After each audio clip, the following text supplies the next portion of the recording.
Shabbat Shalom. At Temple Judea, we are going to do something unusual tonight.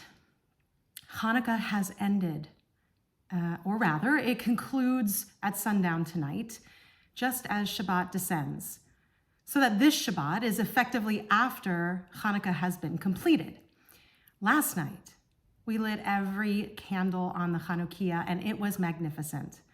If you did this in your home or with friends, or even watched a Hanukkah concert or ritual on Zoom, you saw the individual lights becoming more than the sum of their parts, joining together to push away the darkness.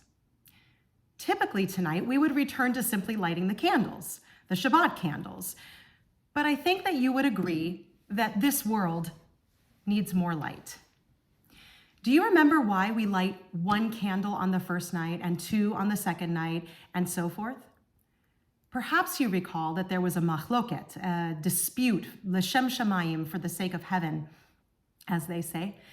The great scholar Shammai and his followers claimed that the appropriate way to light the Hanukkah candles was to begin with all 8 candles and to light one candle less every single night.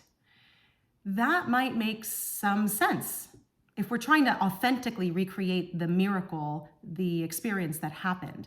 Because you see, on the first night, there would have been the most oil, and that would have diminished over the course of the 8 days until the supply was gone. Certainly, it was a miracle that this little bit of oil lasted as long as it did, but each day, if we approach this literally and practically, the supply would have diminished. But the great scholar Hillel said no. We should light the candles, adding one each night. There is a rabbinic principle, he explained, that makes this the correct way. Our goal as Jews must be to add holiness, not to detract from it. Adding more light into the world each day honors that principle, while subtracting from the light transgresses it. And so we light the candles according to the house of Hillel. We are allowed, according to this principle, to extend Shabbat. We can't end Shabbat early or start late, but we can observe Shabbat all the way until Tuesday if we wish, concluding with Havdalah on Tuesday evening. Now, since that would be a hardship, it would be hard to cook all that food in advance and take care of all the things that we had to in advance of this day in which we do not do any work. We often don't do such a thing, but it is rabbinically possible.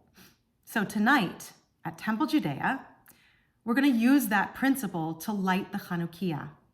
We won't say a blessing for it because the formal observance of Hanukkah is over, but tonight we are going to bring more light into the world, specifically in honor of the land and people of Israel. We'll celebrate after the service with an Israeli dinner, Israeli music, fun for all ages, and we pray that the extra light we bring, that the extra light we shine on Israel will be for a blessing. You can shed a different kind of light on Israel as the weeks go by. Devote some time every day to making phone calls and writing letters.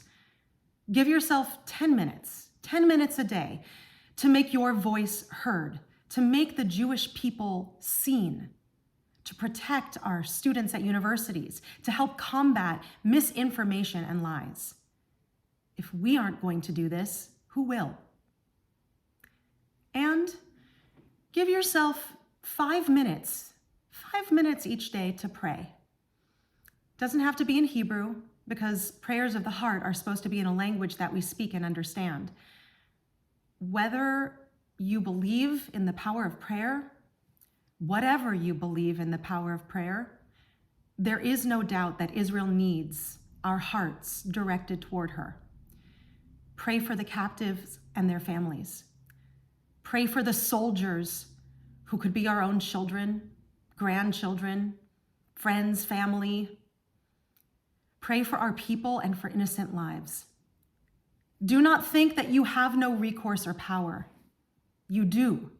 You can bring light to dark places. Join us tonight and in the weeks to come and be the light.